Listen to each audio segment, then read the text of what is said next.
be here tonight with my most favorite adults, my Girl Scout volunteers. And I want to be the first to wish everyone a happy Girl Scout Leaders Day, which is Monday, April 22nd. So let's applaud and say thank you.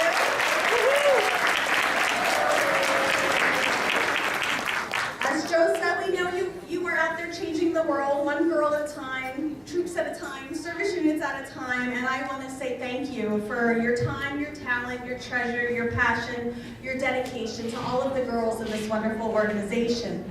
As you know, volunteers are the key to the delivery of our Girl Scout program to girls, and I know the vital and important role each and every one of you plays. Sometimes, probably most days, you think you have more than one role, and maybe some days you think you're a woman in a one-woman play. And so I understand that. We have many hats to wear, we have many roles to play, but thank you, all of you, for doing that for this great Girl Scout movement. But I have a very fine honor and privilege of introducing to you a member of our Girl Scouts of the USA national staff, who I've known and worked with since she's come to GSUSA, and is really one of the great minds at Girl Scouts of the USA, and I say that because I've known, and Sharice and I have worked with her many times, and Judy on many different projects. So currently, Susan Swanson is the Interim Chief Operating Officer at Girl Scouts of the USA. She's been with Girl Scouts of the USA for 6 years. Prior to her recent appointment as interim COO, she was Vice President of Membership and Volunteerism, so really she's responsible for all things related to girls, parents, and volunteers, which of course is the heart of the movement. Prior to Girl Scouts of the USA, Susan was at a Girl Scout council called Freedom Valley for 12 years, which is outside of Philadelphia, and she was in charge of many things there, as you can imagine. And she came to Girl Scouts from a corporate background in sales and business development. She said she can talk to you about tires and rubber tires and things like that. In her personal life, which I'm sure like the rest of us, she doesn't have a lot of spare time, but she is a volunteer board member of Big Brothers Big Sisters, and has a little sister who's not so little anymore. So I know I'm very grateful for Susan to be here, and I'd like you all to give her a big GSM&J welcome. Well, good evening, everybody, and happy Volunteer Appreciation Almost Week, which is next week. When Betty asked me to be here, I have to tell you honestly, I was really thrilled personally. My favorite time of the year is at the end of the Girl Scout year when I get to be with volunteers and say thank you. I too, as Betty said, have been a volunteer for a long time with Big Brothers Big Sisters. I've had a number of littles and a number of young girls that I've worked with. So I know what volunteerism is like, and I also know the rewards that come with it. For all of you that are here, whether you're here for your daughters, I don't know how many of you have daughters in the movement, if you have nieces, if you have neighbors. I don't know if you were Girl Scouts when you were young, and you want to make sure that other girls have had that experience. Or maybe whether you just believe that we really need to help girls confidently take on more in the world, because the world needs more girls to take them on. But either way, whatever motivates you to be here, you are so important. You've heard it from your board chair, you've heard it from your CEO. You really are the linchpin to the Girl Scout movement, and I hope you believe that. I love the title of this summit, Service Unit Managers Motivating and Inspiring Teamwork, because that's what you all do. I mean, you are motivating and inspiring one another, your parents, your girls, and at the end of the day, that's really, that's what makes the whole movement work. I want to say I do work with other organizations, I do talk to others. They look at what we have as a movement with all of you, and they dream about having all of you help their movement.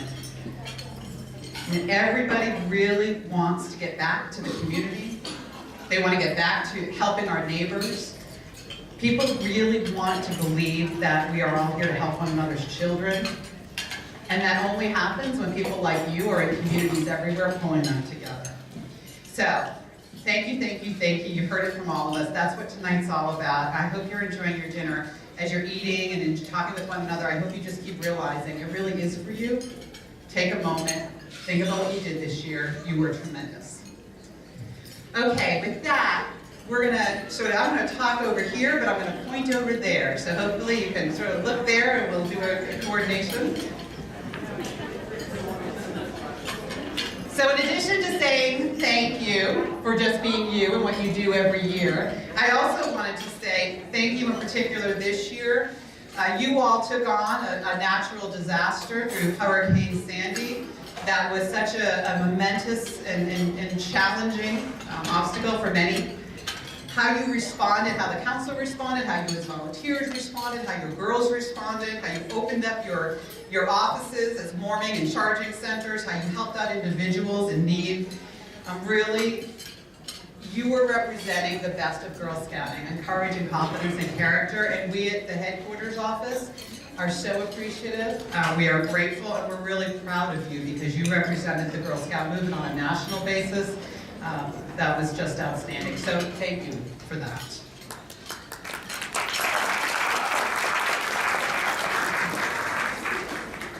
It's that kind of event in our communities that reminds us, that makes us realize how important we are, how important you all are, how important Girl Scouting is, and how we must continue to grow so that we can continue to make big impact in our communities. You know, this is our mission, to make the world a better place. It's our heart, it's our reason for being. We want every girl. You all are serving an awful lot of girls. Think about those girls that you're not yet serving. We want every one of those girls to feel strong and courageous, and we need as many girls as we possibly can serve well. Because, yes, there are plenty of challenges. Look around our world. Look around just this week, right? We need to take on those challenges, but even more importantly, there are incredible opportunities for this country and this world. Opportunities to do amazing, incredible things. And how you inspire girls is everything about how we're going to take those opportunities on. Betty asked me to talk a little bit, Betty and Sharice, we have worked a lot. Judy Teller, yeah, we've worked a lot. James, we've worked a lot.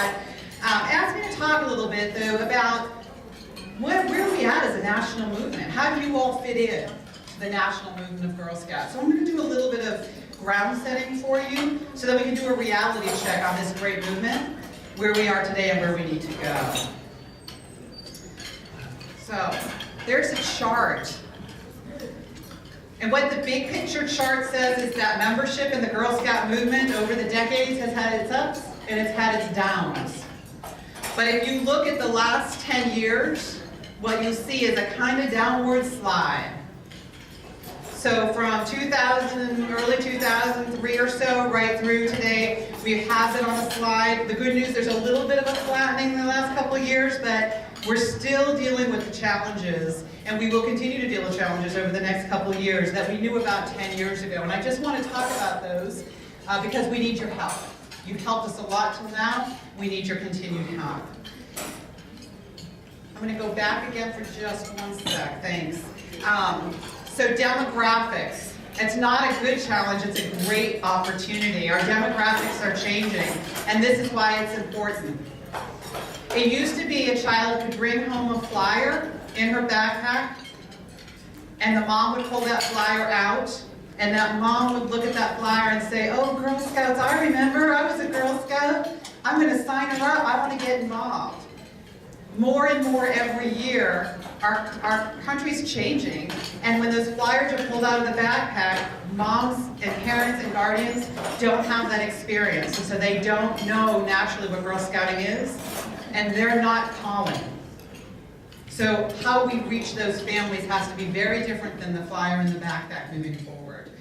The number 2 issue, it's been going on for a decade, is time. Particularly for you very busy women who are not doing the laundry necessarily, but maybe you are having to do the laundry on top of working, on top of everything else. This trend is really starting to settle in at a national level, where people want to help, they want to get involved in children's lives, they care desperately, they simply don't have the time. And I'm talking to the choir, right? You're busy. How many of you are so not busy that you're lying around, there's plenty of time and you can take on 4 more service units? Anyone? Because if you are, Betty, James, Greg, all right, we get it. and it's impacting everybody across the country, this time issue. The third thing I need you to be aware of on a national basis, but right here in your backyard, call it competition. That has a negative, turn it positive. Collaborators, other organizations who also care deeply about girls and want to serve them. 10 or 15 years ago, we were almost the only game in town. Today, we're not. So all of those factors are really the factors that were leading up to a lot of these declines. Okay, thanks. But we're ready to turn it. We had a little plateau. We are hopeful. We are addressing the issues. It's a long-term haul. It's not anything that's going to happen quickly. But we are going to change the trajectory. The most important thing that we've done in the last couple of years, really in the last year in particular, is look at market segmentation. And that's important because, I don't know if you think about this, think about other organizations that serve girls. We are one of the very few that try to serve a girl from kindergarten all the way to 12th grade. And so it's really, really difficult to be able to make sure that we're serving those kids all the way through. We are going to do it, we are committed to doing it, but what we need to do is get more specific by market. So elementary school kids, what is it that they really need? Programmatically, marketing-wise, middle school, high school. So you're going to hear more and more coming from National about market segmentation. And with those different girl grade levels, talking about the volunteer role, really being quite different in the future based on that grade level of girl. Slide 7.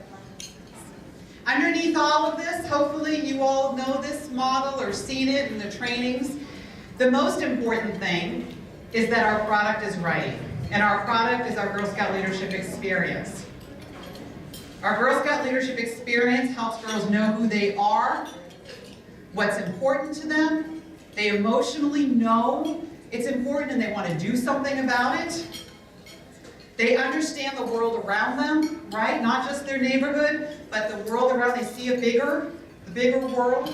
They also learn to embrace other people and learn how to work with other people, because at the end of the day, they're the ones who are going to take on the challenges and the opportunities, and that's only going to happen if they know how to work with others. That's only going to happen if they respect others and they figure out how do we pull together to solve. Women and girls are typically really good at this. Our leadership model is excellent at helping to elevate that. So we don't want to have any more conversations in this movement. Anyone been here more than 10 years? Yeah, okay, good. You like that even others. Okay, so here's what happens in Girl Scout land. We have these big swings. It's all about membership. Grow, grow, grow. And no one cares about the program. Then we go into another swing. It's all about program quality, program quality. And then what happens? Where did the membership go? It is about it all together, because at the end of the day, the quality of the product is what builds membership. If girls are having great experiences, if they're excited, they're having fun, they go home and tell mom and dad, that was the best day ever and I am so excited, guess what? They're coming back. The girl's coming back, the mom's coming back. So it's all about making sure this product is right. That will help grow membership. But while we're working on that, we can't keep our eye off the ball on membership.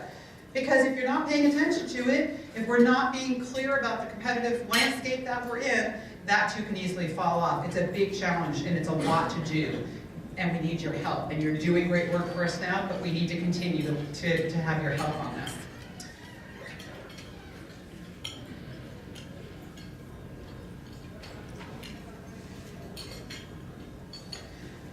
So we have the program, we know we need to start going by market segment. We went across the country and said, what are those market segments that matter most? Where is it that we can best put our resources so that we can really grow? K-5 Hispanic, and middle school series is where we started and where we launched this year on 3 specific segments. And we did that because we went across the country to 112 councils and said, what are you focusing on? So this is a roll-up of nationwide focus areas to say, this is where we really need to focus on. I'm going to start just talking a little bit about each one on the K-5 market. The whole idea of parents, girls, and volunteers all being really busy is really coming to play in this K-5 market for us. We've lost market share to competition. I'm just going to, here's a quiz, right? Do I have a ticket, Betty? If they win? Okay, good. So here's a ticket. So Right now we have about 2.3 million girls in Girl Scouts. Pretty cool, right? A lot of girls. Anyone want to take a guess at how many girls are currently in soccer? You have to raise your hand. You have to raise your hand and tell if you want to get a ticket. How many girls are currently in soccer? We have 2.3 million girls in Girl Scouts. How many are in soccer? Raise your hand. 4.5. She gets a ticket. Does she get a ticket just for guessing? Sure. Okay. One more guess, and then we'll be done with tickets. One more guess, because she's good. 6 million is closer. So another ticket, and then I'll stop because I'll give out all your tickets. Okay, so 7.2 million girls are in soccer. 7.2 million. That means 3 girls are signing up for soccer for every one in Girl Scouts. Ladies, and gentlemen, 10 or 15 years ago, that was not the case. And that's just one of the competitors, one of those who are looking to serve girls. So, we've lost, hold your breath, because I'm at the national office looking at these numbers, so thanks for listening with me, because I feel like you're all here with me, right? We've lost almost 500,000 girls in this K-5 troop market since 2000. And that is simply not acceptable, because we know how good we are and how much we have to offer. Here's what we're finding, and I'm going to put some research in here as I talk, because we've actually hired market researchers to go out and find out what the heck is going on out there. Number one, many parents don't understand, and we haven't been telling them the right story about what we do. Many parents do not know what girls are doing in Girl Scouts. So they don't know what they're doing, and they don't know the benefit. So that's our number one challenge. And number two, our competitors, believe it or not, are making it easier to join and participate. Does that surprise you? Turnkey, package, write a check, maybe involved somewhat, there you go. So that's what we're up against in the K-5 market. What we have said we need to do is we need to package this troop experience in a more turnkey way. I'm not sure how much you all were able to get into it this year, but we started to talk about what are the 10 things that every Girl Scout in a troop, every K-5 girl does in a troop. How do we package it to make it easier? It doesn't mean it limits. It just says here, if you want to do these things, if you want to do more, you can do more. We have more work on packaging. I'll tell you right now, we have more work to do on the product in terms of making it easy to deliver and putting everything into one full package on here. The other thing is, girls join another activity like soccer in the fall. What happens in Girl Scout land? They're gone, right? They're in soccer, so they go through soccer, and then what happens? They're done. Do you know what everyone else does? They offer them a few times during the year to join. If we package this right, why can't those girls who are in soccer, and mom says, you got one choice, right? One choice, and they pick soccer. Why don't they have the choice of joining Girl Scouts in January and having another opportunity to join? It's how most other opportunities are offered. So that's what we're looking at. That's what we're working on for K-5. This is just the beginnings of how do you define what the troop experience is. And again, I think we have more work to do. But things like girls want to feel like they belong. You want to be with other girls. The beginnings of what leadership feels like, the chance to actually try out new things and have your voice heard. The confidence of earning a badge. You know, when girls earn a badge, it's, fun to earn a badge, but what they're really doing is building confidence. It said you can do this, you learn how to do it, you do it, all of a sudden you're confident because you could really do it. It's a core element of our leadership program. The joy of ceremonies and traditions, we know how important those are. Helping others is very important to our youngest girls. Friends and fun. Those are the elements for K-5 we need to continue to build. So that's K-5.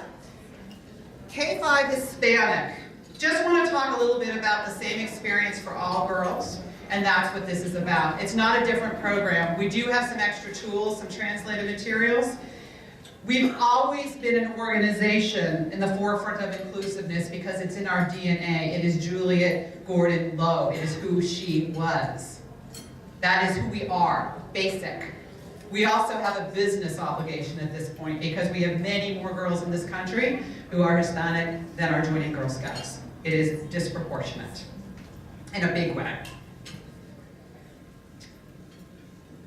Sometimes it's language, it's good, and sometimes it's just not knowing Girl Scouts, not being familiar enough, not signing up because I don't know what Girl Scouts is. Here are the numbers. Latinas are a quarter of the entire girl population, so almost 20, it's about 22-23% of girls K through 12, and just about 4.7% of those girls are in Girl Scouts. The opportunity is tremendous. Again, councils are making great strides. We have more to do in terms of packaging, more materials, and more marketing here. The most important thing, however, and this transfers all cultures. If you're not familiar with Girl Scouts, and you're an adult, and you're invited to join, you're not going to jump up and down and say, please, please, please let me be the troop leader and take on all that stuff, and I can do that tomorrow, no problem at all, when you don't even know what you're doing, right? And so it's a matter of how do we bring people in more gradually, ease them into the role of troop leader. And where councils are doing that, we're seeing much success. Okay, 3. How many of you heard about the Be a Friend First program this year? Any? Okay. So, get ready for Be a Friend First, because this is really starting to take off. This was for our middle school girls, because middle school girls need the Girl Scout leadership experience in their lives probably more than anyone. How many of you have middle schoolers? Okay, I'm talking to the choir again. How they want to participate in things is shorter term, but really topic specific. That seems to be what really is appealing. And right now, middle schools have the highest rates of bullying of any grade, of any of the K-12 grade. Our research institute has shown that 40% of girls, listen to this, 40% of girls who want to lead are made fun of and put down. So right at that critical moment where girls can get their confidence, that's where they're being bullied and walking away from it. So that's what this program was all about, Be a Friend First. And here's the other thing. It's not just the girls being bullied, it's the bulliers. It's the bulliers, it's the bullied, it's the people watching it all going on. And all of those girls need to learn something. They need to learn empathy, they need to learn cooperation, they need to learn communication, they need to learn good decision making. These are the skills that the BFF program, it's a series, so it's a 6 to 8 week series that can be implemented. And right now, this is very well received at schools and communities across the country. So you'll see more of these kind of series coming out from headquarters, but right now it's BFF for middle school, and you'll see a new one on STEM for high schoolers to appeal to these markets. On the middle school, here's the numbers. 7% of all middle schoolers are Girl Scouts right now. So we dream about 10-20% of all middle schoolers because we think middle schoolers really need us. Here's what you need to know on competition. This is no tickets, just show of hands. How many of you have heard of the organization DoSomething.org? Okay. DoSomething.org is a very cool organization. If you have a few extra minutes, I know you're busy, look it up. Very much social media, but it gets to kids who want to do something in their community to make it better. They're all about us. They're all about getting kids excited about making the world better, and they're doing it in a really relevant way to them. They're up to over 1 million members. Remember, we have 2.3 million in total. They're up to 1 million. Their goal is to serve 5 million by 2015. Very cool organization. We actually invited their CEO to our recent CEO meeting to talk to us about what she's doing that we need to learn. So seek these folks out. The other one, how many of you have heard of Girls on the Run? Okay, Girls on the Run, another big one that's starting to really grow, mostly for grades 3 through 8. Very serious-like, 10 weeks, package program, makes it easy for the volunteers. It's about topic of running, but wrapped in that is all sorts of good stuff about self-respect and healthy habits and everything that we say we are. They're growing leaps and bounds. There were over 400,000, and again, that's that middle school market, which is similar to ours. So, just something to be aware of. There are others, and they're not bad. They're good. They're good for our girls. I mean, I'm not up here saying we want to put anyone out of business. What I'm saying is we need to understand who they are. We need to understand what they're doing, and we need to figure out how we work with them so that together we're giving girls the best of everything. That is the charge. That is the message from me. Okay, so what's the common secret ingredient in all of this?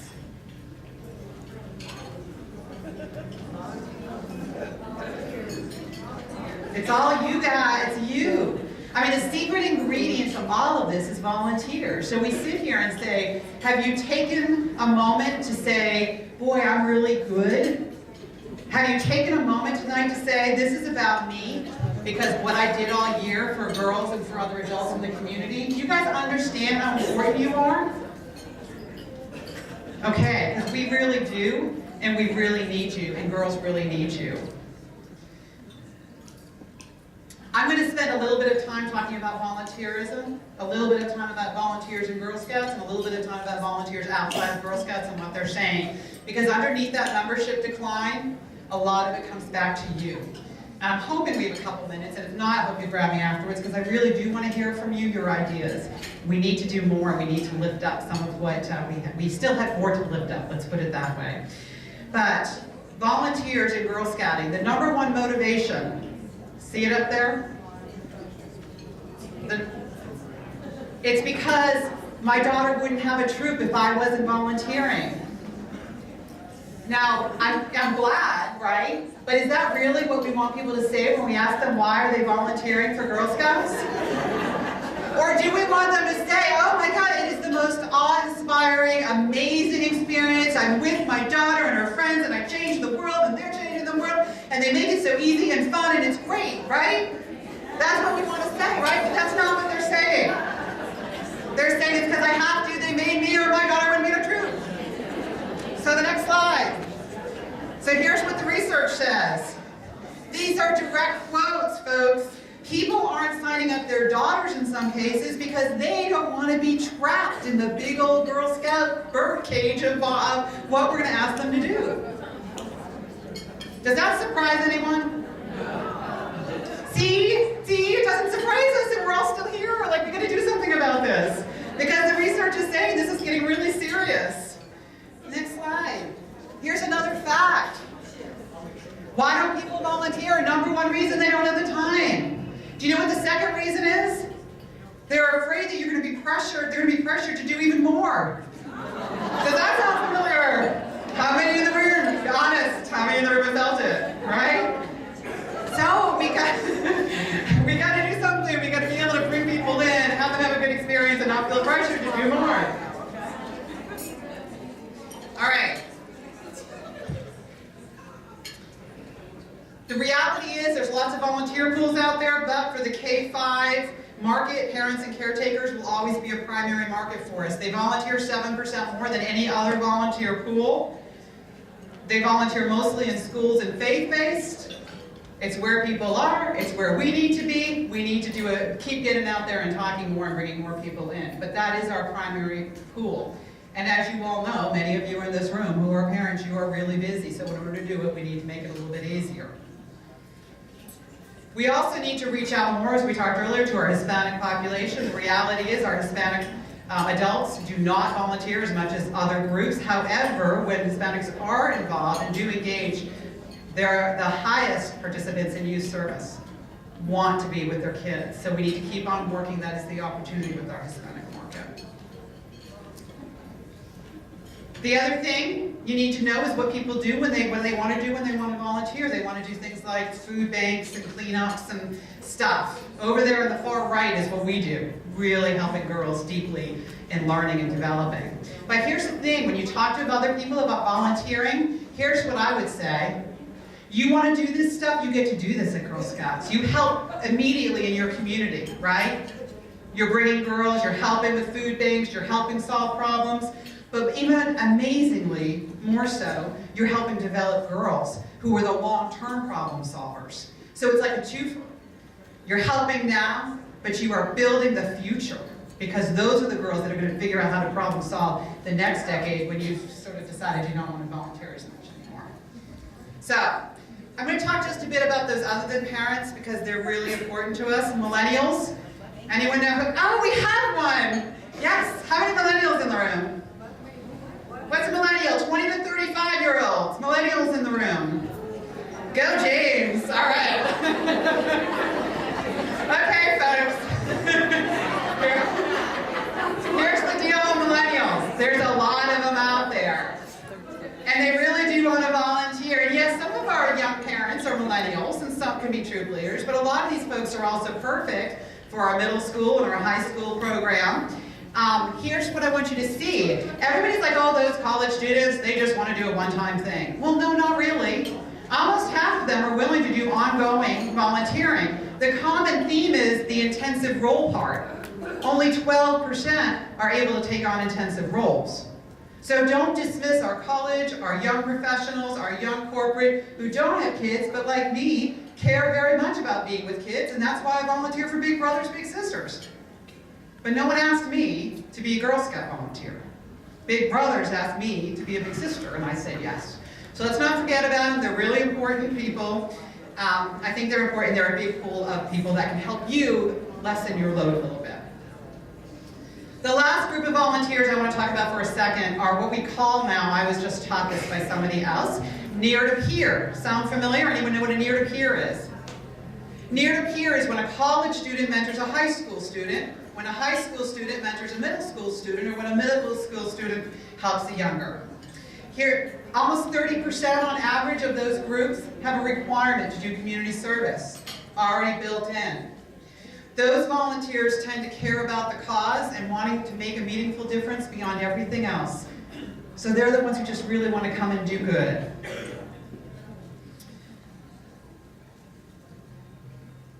Here's the interesting thing about this group. How many of you are familiar with leader in training and counselor in training? See, like it kind of is already built into us, isn't it? It's something about lifting up what we've done for a long time and really finding new ways. We still need volunteers in the background helping to support, but a quick story on the BFF program that was brought out to some middle schools and was tested. So you know what the 8th graders said about BFF? They said, you know, that program content's a little old, we're a little too old for that because we kind of dealt with that in 6th or 7th grade, but let us take that content, sort of make it ours, and let us deliver it to 6th graders. I would love to do that. As a Girl Scout, I would love to do that. And you know what the 6th grader said? Oh, this is the right kind. This is exactly what we need to be talking about, exactly. But nothing against those other people like me. Like, I would love 8th graders to come because they've just been through this. Like, they could really understand what I'm going through. So here we have, right in our own midst, the 6th and the 8th that can help. It's about how we pick that up and how we make that happen. Okay, so that's the scope of the world of Girl Scouting in terms of where our strategies are, the importance of volunteers. Just want to say a bit before you ask me questions about what our next steps are. First off, when both the numbers, when we looked at where the membership is going, the problem continues to be in K-5. So surprised or not, we're declining in K-5s. And so that plus the research has told us we have to do more on the product redesign to make it turnkey. So for the next 18 months, you'll see more development of how do we put in the hands of people something really easier than we have right now to deliver. And I just want to throw out some things because this is where y'all can help. It's not just program.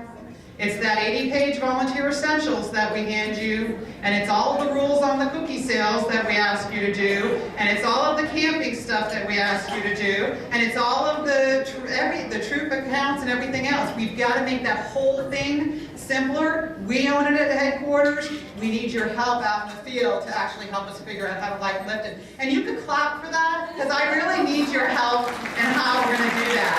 Because we own it, all right? We own that at headquarters. This is not your council, this is us. Somebody said, you know that safety-wise and volunteer essentials probably has like 80% of gray area in it, that if we could really pull and tighten and tighten and tighten, we can make it easier. Girls' safety always comes first, but we could probably do a lot to make it lighter. So if you have ideas about that, talk to me. Oh, by the way, online learning, congratulations. You guys went online learning this year, right? Good job.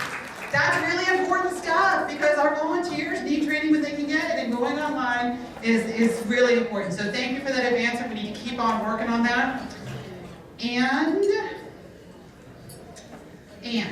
so I mentioned before, BFF and STEM Kids we'll keep doing. The other big thing at headquarters, you all had a visit from our new Chief Information Technology Officer. Her name is Maggie Miller.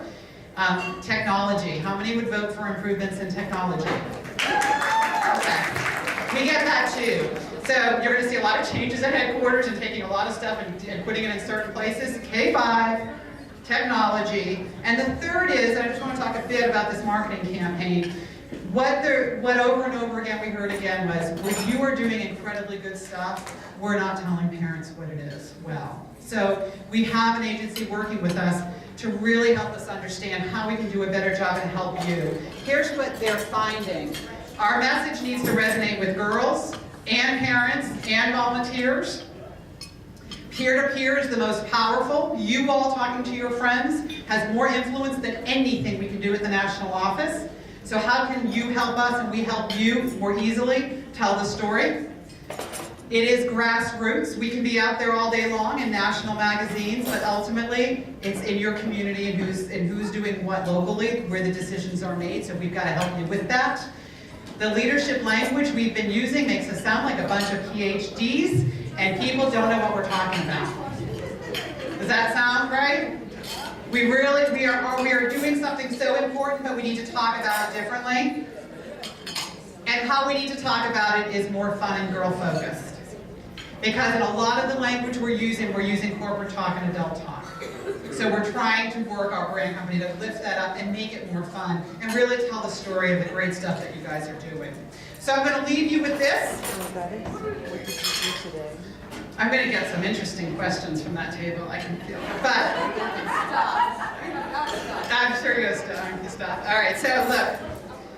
Here's the commitment, GS USA, is that we hear you. I don't know if any of you were involved in recent surveys, but we got a lot of feedback from our volunteers that said we need help out here. We hear you. We are really restructuring in a very different way than we ever have before. We're going to look very different. And we're going to get back to you a lot faster, and we're going to hear your feedback. That's our promise, and we're in the middle of that right now. That's the interim COO role. I changed whatever we need to do, but we're all shifting so that we can be better and more responsive to you. But I will say this to you, I come from a council, I see you in this room, I've been up at headquarters, we are all the same people. We are all the same people, and we all care about the same thing, and that is girls. I promise you that. We all care so much about how much girls care, and how much they want to make the world better, and we know we adults are the ones responsible for making that happen. I truly believe in my heart that girls are going to solve the challenges and take advantage of the opportunities in the future. Totally believe that. I also believe in my heart the only reason is because of you that that's happening. So thank you. I appreciate your time. I welcome your questions and your feedback.